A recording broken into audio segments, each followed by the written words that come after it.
Hey everybody, how are you this morning? Welcome back. We made it to Friday. We have another Freedom Friday, everybody.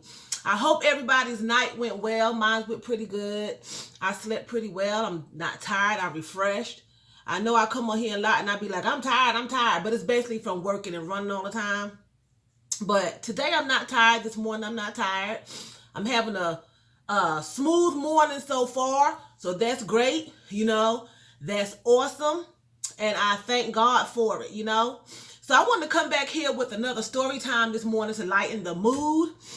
And I'm going to jump right into it, as I always say, because I do not want to drag it on and waste people's time and you lose interest, okay? I know how that is. I've watched some YouTube channels that just keep rolling and rolling and rolling and rolling and rolling, never getting to the point. So anyway, let's go back to the 70s again. My childhood, living in Brooklyn, okay? Lived in East New York. So I had two small cousins to come up and visit me for the summer.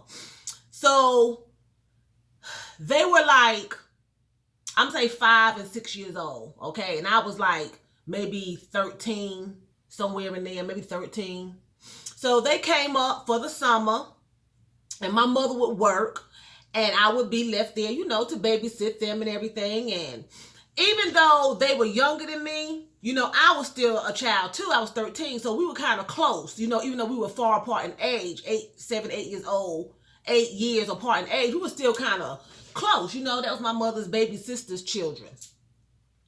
So they stayed with us for the summer, and I was responsible for them when my mother went to work. I was responsible for them. So she went to work this morning, and everything was going good that morning. They had their little cereal. We watched cartoons. They played. I had a lot of toys. I had doll houses and Barbies and comic books. I had everything. So I was the only child. So they had a ball. They had all kind of stuff to play with and stuff. So this particular day, my grandmother worked for a great big hospital in Brooklyn, okay? I don't know if you all that are my age remember the son of Sam. He was a serial killer. He was in that hospital, and she was in charge of the dietary, the dietitian, the cooking and the nutritional area. So she had to make sure he had his food and everything. But he was in there for killing up all these people. It was called the Summer of Sam. Well, anyway, so we were there at the house, and she would bring like milks and apple juices and orange juices and sandwich and cookies and stuff from her job that they had left over from, what they had cooked for the patients. So this particular day, it was time for lunch. So I went in the kitchen, being the big girl that I am.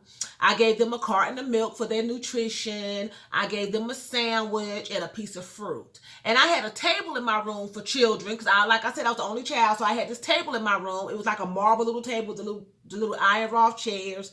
They sat down, they ate their lunch, eating their lunch. Well, the younger cousin, the one that was probably about 5, all of a sudden she started saying, oh, she was like, oh, Tracy, my head hurt. And I was like, you're going to eat that food. You're going to have your lunch, you're going to have your lunch. And her sister, who was like 6, 7, she was like, you better eat your food before I tell Aunt Diane, my mother, right? So we was like, you better eat your food. She was like, oh, my head hurt, like that. So then she started holding her stomach. She was like, oh, my stomach hurt. She was like, oh, Tracy, my head and my stomach. Oh, my God, I'm sick. She was like 5. All of a sudden, she was like, oh, my God, it's like I'm going to pass out. I'm going to faint. Now, she like 5 years old, and she was like, I'm going to pass out. I'm going to faint. So something was like, take her milk. So I took her milk, and I smelt that milk, and it was sour. It was so sour. I had made her drink almost a whole container of sour milk. Oh my God, I felt so bad. I felt so bad. She was all cross-eyed. She was just like wobbly. She couldn't hardly walk or nothing. I was like, oh my God, I killed my cousin. My cousin gonna die. So me and my other cousin, her sister, got her on my bed, and, took care of everything like that. And I was so apologetic because that wasn't meant to happen, right? But oh my God, she was all, her eyes had actually literally crossed up. So we you know, she got to feeling better. She dozed off. She went to sleep. And I was like, so what? My other cousin was sitting there looking at my comic books. So I was like, I'm going to my mother's room and lay down. I'm tired. You know, this has been a stressful morning. So I go in the room, I lay down on the bed. Next thing I know, I doze off. I wake up. My cousin that's 6 years old is laying beside me. She sleeps. So we sleep. So I'm like, well, where's my other cousin? The one that, you know, was poisoned by the milk. So I get up and go in there. And she was looking at comic books. She woke up. She was looking at comic books. So I was like, okay. So I went back and I laid down. I dozed off. And all of a sudden, I heard Tracy really, really low. Smooth. I looked. I woke up. My cousin in front of me was knocked out. Drool all over the place. I'm like, so-and-so. I'm not going to call her name. You call me? She was like, no. I said, what you doing? She said, I'm looking at comic books. I said, I'm not playing with you. Don't be calling me playing games. I'm not. So a heavy sleep came back on me. I fell asleep again. I was like, I woke up, I'm like, who calling me? I knew it wasn't her. But of course I'm going to blame her. I get up. I go in there. She sleep again. I'm like, okay, you know, I go back and lay down again. Really, really low. This time I notice it's coming from my mother's closet. This is no lie. This is a true story, right? It's coming from her closet. Back then, those apartments didn't have closet doors. My mother had made curtains to all. 2 closets in the hallway had doors. The linen closet in the hallway didn't. The coat closet did. The storage closet did. The linen closet had curtains. My closet had curtains. My mother's closet had curtains. I heard it the third time come from her closet. I shook my cousin who was like 6. I was like, so-and-so, wake up, wake up. I was like, somebody calling me. I said, Jesus is calling me. She said, why Jesus calling you? I was like, she was like 6. I was like, I don't know, but he in the closet. He in the closet. He in the closet. He calling me from the closet. So we laid up in my mother's bed. I don't know how many hours we got for her to come home, and we all crunched up together on the bed. Me, I'm 13. She like 6 years old. We wouldn't move. We don't move. I don't know how long we freaking laid there. I have no idea. I got hair on me. I don't know how long we laid in that bed crunched up together, because I was like, Jesus is calling me, girl. Jesus is calling me, girl. She was like, why is he calling you? I was like, I don't know. She was like, oh God, Aunt Diane. We was holding. We was like this. And I was like, Aunt Diane. That's my mother. I was like, oh God. So we laying there. He ain't calling me no more, because now I'm out of my sleep. My cousin, I don't know how long it took. My little 5-year-old cousin comes to the door. We was like, ah! We thought she was Jesus. We was like, oh God. She was like, I said, Jesus calling me. And she jumped on the bed with us. When she jumped on the bed with us, me and my other cousin jumped off the bed and we took off down the hallway.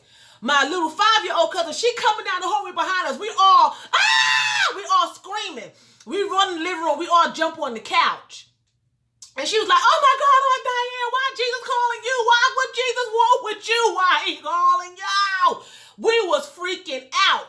I was like, Jesus been calling me. I thought it was you. She was like, no. We was crying. They like 5, 6, or 6 and 7, something like that. We had dialogue. You know, that tells you where I was at that time. We had like full conversations. You know what I'm saying? We stayed on that freaking couch. We were scared to get off the couch to go in the kitchen. We were scared to get off the couch to go to the bathroom.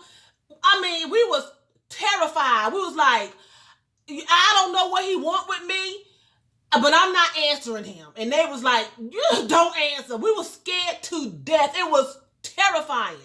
My smaller cousin had to go to the bathroom. We sat on the couch with our feet up on the couch. She had to go to the bathroom. And I was like, I'm not going down there with you. And she was like, please, I gotta pee, I gotta pee, I gotta pee. We was like, no, we're not going. We sat on that couch. We sat on the couch. We cried. We was crying. We was like, we are going to die. Jesus in the closet. He is in the closet, right? And I'm like, As I got older telling the story, I was like, he probably was going to beat my butt because I gave my cousin that poisoned milk. I was always doing something. I thought I was grown, I was mean, I was bad. And I was like, he probably was going to get me because I was, oh my God. So, moving fast forward, they went home. My mother had a friend to come over and spend the night. She had her daughter. Her daughter was young too. So, my mother gave the woman her room. My mother slept on the couch and her daughter slept in the room with me, okay? The next morning, we get up, my mother making breakfast, we get ready to go to church, and her friend was like, I was terrified all night in your room. This is how I know I wasn't crazy. I wasn't crazy. Now, my mother prayed in her room all the time. She'll be in that room for hours praying, reading her Bible, blah, blah, blah. So wherever you are spending your time with the Lord, that's mostly where he dwells. You know what I'm saying? That's mostly where he show up and come and visit you and, you know, talk to you, deal with you in dreams, give you ideas, you know. So she did it in her room all the time. I don't know if he was in the closet with me under the bed or not, but it sounded like he came out the closet, okay? Her girlfriend was like, Diane, I was scared all night. I didn't sleep all night. My mother was like, why? Well, the lady knew the voice of the Lord. I was a child. That was the first time I really heard his voice. And I'm going to say it was him because he's real smooth. He don't bring fear with him. When Satan comes in your room and you have nightmares and you feel a presence, he always brings evil energy. This is a smooth, peaceful energy. I just got freaked out because I didn't understand and I scared them. We was all screaming in the house like maniacs. So, and I don't even think I told my mother when she came home that day. I think we just kept that amongst ourselves. We never even told. So, she said, because she said, the Lord came in your room last night and said, this Diane's room. She said she was woke like this all night. Under the cover. She said he came and told her this Diane's room. And I looked at her, I was eating breakfast and I was like, yeah, I'm thinking to myself, he came in there, he called me too. He didn't tell me this Diane's room, but he was like, really, really low. His voice was like, it freaked me out. It freaked me out. It was so, because he was talking to my spirit, you know. And a lot of times when he called you, he has something to tell you or he has a work for you to do. You may be a prophet. My phone is freezing. You may be a prophet or a minister. And he starts calling you at a young age. You know what I'm saying? Like he did Samuel in the Bible, you know, and you should say, yes, Lord, you know, what do you want? But I was like, the heck with that. I'm out of here. I was terrified, you know. So after that is when I started having a whole lot of dreams from the Lord and visions and visits from him. Before that call, I would have a lot of nightmares, you know, and I felt like the evil presence was in my closet, in my bedroom. So I slept with my mother a lot. You know what I'm saying? I slept with her a lot because I was like tormented in my room because a lot of times before the Lord come, the devil come. He brings his fear and his torment and stuff to you. And I was having a lot of nightmares and stuff. But after that particular call, he was calling me into prophecy, basically.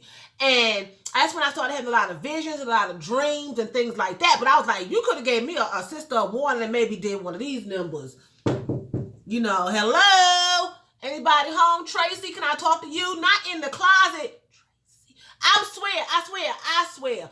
I thought Jesus Christ was in the closet because the voice, after I realized it wasn't my cousin. I knew it wasn't her. I just was going to blame her because I heard it coming from, my spirit heard it coming from the closet. It did. It really did. So I hope you all enjoyed my story time. It was all over the place, but I'm telling you, if you hear his voice, ask him what he wants. Don't take off running. We was frozen. We was scared to death. So you all have a fantastic Freedom Friday. Be free. Don't let any negativity into your space. Follow peace with all man and woman, if at all possible. Be careful this weekend. I heard it was Super Bowl. I don't know. I'm not into sports. If it is, enjoy yourself and be careful going from party to party and don't harm yourself or others, okay? Drive safe. I love you. Take care. Choose